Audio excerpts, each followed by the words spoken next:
Everyone, welcome back to the channel. कैसे हैं आप सभी। तो हम हमारे चैनल पर सीटेट जनवरी 2024 की प्रिपरेशन कर रहे हैं। आज की वीडियो में मैं आप लोगों के साथ में सीटेट जनवरी 2024 में अगर आप लोगों ने पेपर 2 का फॉर्म भरा है तो आप लोगों को पता होगा कि आपके जो सब्जेक्ट्स कॉम्बिनेशन होते हैं वो कुछ इस तरीके से रहते हैं कि अगर आप लोगों ने बीएससी कर रखा है तो आप लोगों को जो है वो साइंस मैथ्स वाला पेपर देना होता है। साइंस मैथ्स वाला अगर आप लोग पेपर दे रहे हैं तो साइंस सब्जेक्ट जो होता है वो सीटेट के पेपर को क्वालिफाई करने के लिए बहुत जो होता है वो बड़ा रोल प्ले करता है। तो वैसे तो हम हमारे चैनल पर साइंस पैडागोजी की एक कंप्लीट सीरीज जो है वो उसको कर रहे हैं, जिसके रिगार्डिंग मैंने 5 वीडियोस जो है वो प्लेलिस्ट बना रखी है, आप लोग देख लीजिएगा। आज की वीडियो जो है वो सिक्स्थ वीडियो है, यानी सिक्स्थ नंबर वाली वीडियो है। इससे पहले मैं आप लोगों के साथ में 5 साइंस पैडागोजी की वीडियो शेयर कर चुकी हूँ, जिसमें मैंने आप लोगों को पूरा का पूरा जितना भी साइंस का पूरा जो पैडागोजी का कंटेंट है वो मैंने आप लोगों के साथ में पूरा बता दिया है, डिस्कस कर चुकी हूँ। तो आज की ये सिक्स्थ वीडियो है। आज की वीडियो में मैं आप लोगों के साथ में सीटेट के जो साइंस का पेपर है उसमें हम लोगों को कौन कौन सी ऐसी बातें या कौन कौन से ऐसे कीवर्ड्स है, की पॉइंट्स है जो आप लोगों को ध्यान रखने हैं, जो आप लोगों को ऑप्शन एलिमिनेट करने में, आंसर ढूंढने में और सही आंसर तक पहुंचने में हेल्प करेंगे।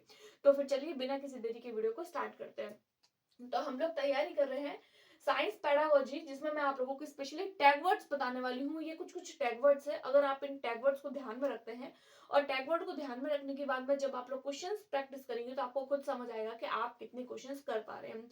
तो देखिए, टैग वर्ड्स जो होते हैं वो दो तरीके के होते हैं, एक होता है नेगेटिव टैग वर्ड और एक होता है पॉजिटिव टैग वर्ड। देखिए, जितने जरूरी हमारे लिए पॉजिटिव टैग वर्ड्स होते हैं उतने ही ज्यादा जरूरी हमारे लिए नेगेटिव टैग वर्ड्स होते हैं। क्यों जरूरी होते हैं? क्योंकि देखिए, जब भी हम किसी क्वेश्चंस को एलिमिनेट करते हैं तो सबसे ज्यादा जरूरी ये होता है कि हम लोगों को पॉजिटिव टैग, कई बार होता है कि हम लोगों को सिर्फ पॉजिटिव टैग वर्ड याद रहते हैं, नेगेटिव को ध्यान में नहीं रखते हैं। नेगेटिव को अगर हम लोग ध्यान में नहीं रखेंगे तो हम लोगों का ऑप्शन शायद सही होते हुए भी हम लोग गलत कर ले, क्योंकि हम लोगों को आधे टैग वर्ड याद है। तो नेगेटिव टैग वर्ड भी याद रखना है ताकि आप लोगों का टाइम भी बचे और फटाफट से आप जो है वो आंसर्स एलिमिनेट कर पाए। तो सबसे पहले तो हम लोग देखेंगे नेगेटिव टैग वर्ड्स और उसके बाद में हम लोग कुछ पॉजिटिव टैग वर्ड्स देखेंगे।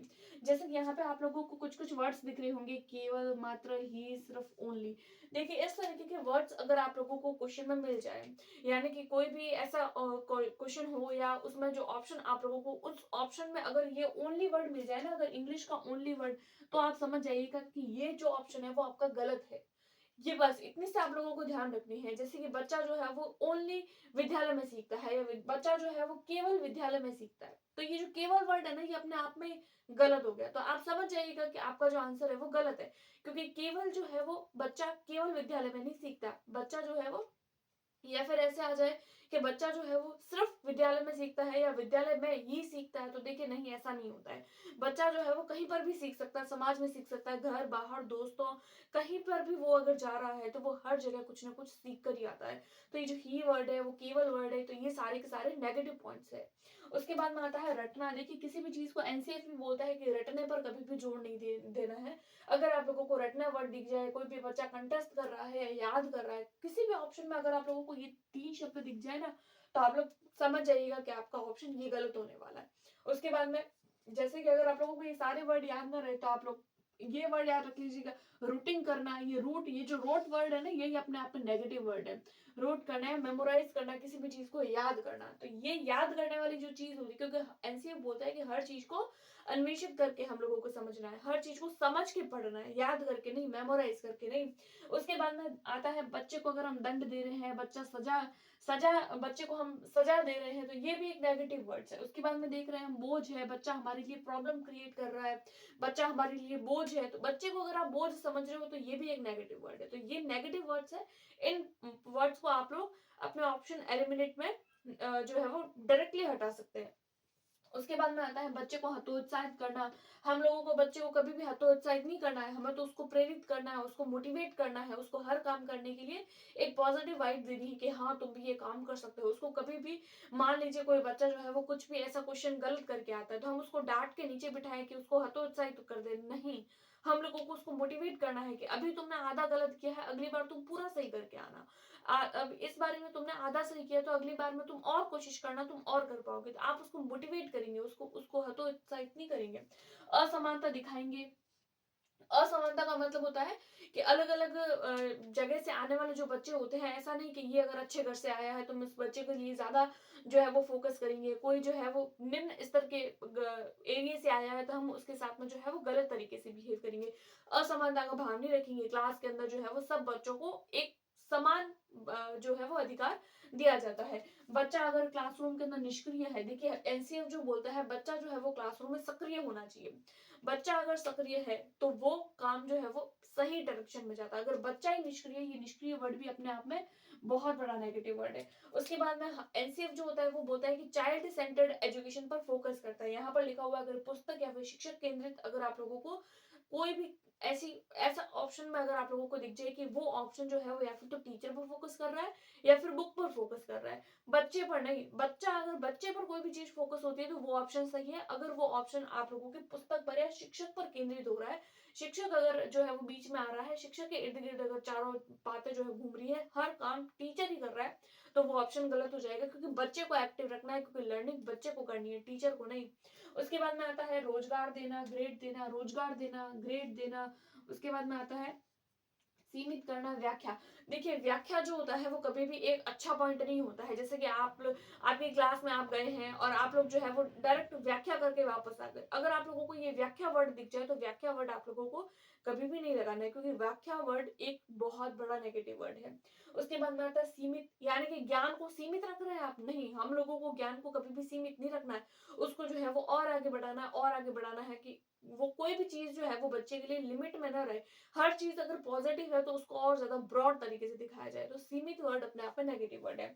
उसके बाद में आता है ग्रेड देना। देखिए ग्रेड देना, मार्क देना, बच्चे को जो है वो डिवाइड कर देना कि ये इंटेलिजेंट है, ये वीक है पढ़ाई में, इस तरीके से उसको जो है वो अलग अलग सेपरेट डिफरेंट सेपरेट पार्ट में उसको डिवाइड कर लेना, या फिर जो है वो लड़का लड़की में भेदभाव करना, इस तरीके की जो चीजें होती है ये भी क्लासरूम में गलत होती है। उसके बाद में आता है रोजगार देना। रोजगार देना का मतलब है क्लासरूम में अगर हम कुछ भी पढ़ा रहे हैं, क्लास में स्कूल में हम जो कुछ भी पढ़ा रहे हैं, तो हमारा उद्देश्य ये नहीं होना चाहिए कि बच्चा जो है वो सिर्फ रोजगार तक सीमित रहे। नहीं, हमें बच्चे को इस तरीके से बिल्डअप करना है कि वो जो है वो स्किल उसके अंदर डेवलप हो, कि वो आगे चलकर दो चार काम भी खुद से कर पाए। हम लोगों को बच्चे के अंदर स्किल डेवलप करनी है। उसको ऐसा नहीं बताना है कि तुम्हारा काम है सिर्फ रोजगार के लिए सीखना, कि तुमने बस एक बार रोजगार के लिए सीख लिया तो अब तुम्हें कुछ भी सीखने की जरूरत नहीं है। नहीं, रोजगार देने का अगर आप लोग रोजगार के उद्देश्य से अगर आप लोग बच्चे को पढ़ा रहे हैं तो ये एक बहुत बड़ा नेगेटिव वर्ड हो जाता है।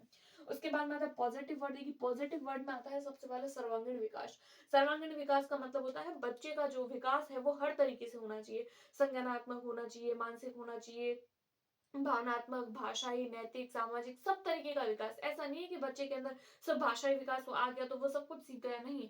बच्चे के अंदर हर तरीके का विकास होना जरूरी होता है। फिर होता है प्रोत्साहन देना, सम्मान देना बच्चे को। बच्चा अगर क्लास में कुछ भी लेकर आ रहा है तो उसकी हर चीज, अगर वो कोई नेगेटिव पॉइंट भी लेकर आ रहा है ना, बच्चा अगर कोई नेगेटिव बात भी करता है या फिर अपनी कोई ऐसी बात कर लेता है जो टीचर को ना पसंद हो, फिर भी अगर वो क्लासरूम के अंदर ला रहा है तो फिर भी हमें उसकी बात का सम्मान करना है।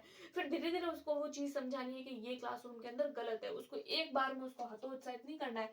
अगर वो कोई अच्छा काम करे तो उसको प्रोत्साहन भी देना है। उसके बाद में very very important positive point है करके सीखना।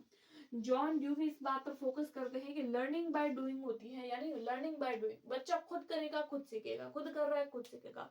अगर मैं आप लोगों को पढ़ा रही हूँ तो मेरा सबसे पहले कंसेप्ट आपसे ज्यादा पहले क्लियर होगा, फिर आप लोगों को वो चीज समझ आएगी। क्योंकि मैं पढ़ा रही हूँ तो मैंने किया है तो मुझे आएगा। तो लर्निंग बाय डूइंग, यानी करने से कोई भी चीज ज्यादा अच्छी से हो जाती है। इसीलिए कहते हैं कि पहले आप खुद करिए फिर आप दूसरों को सिखाइए, क्योंकि अगर हम कर रहे हैं तो हम सीखेंगे, इससे हम एक्टिव भी रहेंगे। उसके बाद में आता है वास्तविक ज्ञान। वास्तविक ज्ञान का मतलब होता है बच्चे को रियलाइज से कनेक्ट करना है। वास्तविक ज्ञान वाला जो वर्ड होता है वो अपने आप में बहुत बड़ा पॉजिटिव वर्ड है, और हर सब्जेक्ट की पेडागोजी में आप लोगों को देखने को मिलेगा। उसके बाद में आता है बाल केंद्रित शिक्षा। बाल केंद्रित शिक्षा का मतलब होता है किसी भी तरीके की शिक्षा जो बच्चे को सेंटर में रखती है, बच्चे को केंद्र में रखकर फोकस करती है, तो वही हमारी बाल केंद्रित शिक्षा होती है। उसके बाद में आता है बच्चे के अंदर जिज्ञासा का विकास करना। देखिए जिज्ञासा वर्ड भी अपने आप में पॉजिटिव वर्ड है। उसके बाद में आता है व्यवहारिक कुशलता और गतिविधियां। बच्चे को जो है वो गतिविधियां करानी है। स्कूल में अगर बच्चा कुछ भी लेकर आ रहा है तो उसको एक्टिविटी करानी है। एक्टिविटी बेस्ड लर्निंग जो होती है वो एक पॉजिटिव लर्निंग होती है, क्योंकि अगर बच्चा खुद एक्टिविटी से करेगा तो उसको समझ आएगा कि मैंने कौन सी चीज कहाँ से शुरू करी, कहाँ पर मैं कोई भी चीज खत्म कर रहा हूँ, या फिर इसका पूरा प्रोसेस क्या है। कोई भी चीज आई तो वो कहाँ से आई, उस पूरे उसका प्रोसेस जानना ही जो है वो एक्टिविटी बेस्ड चीज होती है। तो अगर बच्चे को कोई भी चीज में एक्टिव रखना है तो उसको एक्टिविटी कराना जरूरी है। उसके बाद में आता है गतिविधियां कराना, व्यवहारिक कुशलता, यानी कि उसके अंदर इस तरीके से स्किल डेवलप करना कि वो आने वाले टाइम में अगर उसको रोजगार या नौकरी ना भी मिले तो वो अपना एक ऐसा स्टार्टअप बिजनेस कर सके, उसके अंदर ऐसी स्किल हो कि वो जो है वो अपने काम को और ज्यादा आगे बढ़ा सके। तो बच्चे के अंदर वो स्किल डेवलप करना हमारा काम है। उसके बाद में आता है दैनिक जीवन से जोड़ना। देखिए दैनिक जीवन से तो जोड़ना ही है। दैनिक जीवन से जोड़ने का मतलब है, मान लीजिए आप किसी भी बच्चे को कोई भी कंसेप्ट समझा रहे हैं, मान लीजिए आपने बच्चे को जो है वो नदी का कंसेप्ट समझाया, अब बच्चे को समझ नहीं आ रहा है कि नदी कैसी है, बहुत छोटा बच्चा है, उसने कभी देखी नहीं नदी, तो अब उसको नदी का कंसेप्ट नहीं समझ आ रहा है, तो आप क्या करेंगे, आप उसको वास्तविक नदी के पास ले जाइए। आप उसको ले जाइए, आप बता दीजिए कि ये जो होती है इस तरीके की नदी होती है, तो जैसे ही वो उसको देखेगा ना तो उसका माइंड एकदम एक्टिव हो जाएगा, उसको समझ आ जाएगा कि नदी क्या होती है। अब अगर दूसरी बार अगर जब जब भी आप नदी का नाम लेंगे तो वो नदी वाला जो जो भी सीन है वो पूरा उसके सामने आ जाएगा, तो आप उसको रियल लाइफ से कनेक्ट कर दीजिए। फिर आता है समावेशी शिक्षा। समावेशी शिक्षा का मतलब होता है हर एक तालुके या हर एक इलाके से आए हुए बच्चे को हम लोगों को साथ पढ़ाना है, चाहे वो किसी भी तरीके का हो, अगर वो किसी भी तरीके से इंस्पायर्ड हो बच्चा, या फिर वो इंटेलिजेंट हो या ओवर स्मार्ट हो, अगर वो बहुत ज्यादा इंटेलिजेंट है, बहुत ज्यादा जो है वो औसत से भी नीचे है, फिर भी हमें हर तरीके के बच्चे को शामिल करना है, समावेशी शिक्षा देनी है। उसके बाद में आता है मातृभाषा प्रयोग, यानी कि अगर कोई भी बच्चा प्राथमिक स्तर का है तो सबसे पहले हम लोगों को ध्यान रखना है कि बच्चा जो है वो उसको अपनी मातृभाषा प्रयोग करने का अधिकार होना चाहिए, क्योंकि बच्चा अपनी मातृभाषा लेकर आया है। तो हमें पॉजिटिव बात ये समझनी चाहिए कि बच्चा मातृभाषा भी लेकर तो आया है, उसको इतनी बात भी आती तो है, उसको बोलना आता तो है, वो समझ तो सकता है अगर हम उसको कोई चीज समझा सकते हैं। तो मातृभाषा का अगर प्रयोग कर रहा है बच्चा तो ये भी अपने आप में पॉजिटिव वर्ड है। इसके अलावा इतने इतने अगर आप लोग पॉजिटिव और नेगेटिव वर्ड्स याद रख लेते हैं तो आप लोग जब क्वेश्चंस और जब उनके ऑप्शंस को एलिमिनेट करेंगे तो आप लोगों को खुद पता चल जाएगा कि हाँ आप कितने लेवल तक आप लोगों की तैयारी जो है वो चल रही है। और आज की वीडियो पसंद आई होगी, आई होप सो। और अगर वीडियो पसंद आ रही है तो प्लीज लाइक करें, सब्सक्राइब करें, अपने दोस्तों के साथ में शेयर करें, और अभी तक चैनल को सब्सक्राइब नहीं किया तो प्लीज प्लीज अब सब्सक्राइब कर लो। Thanks for watching.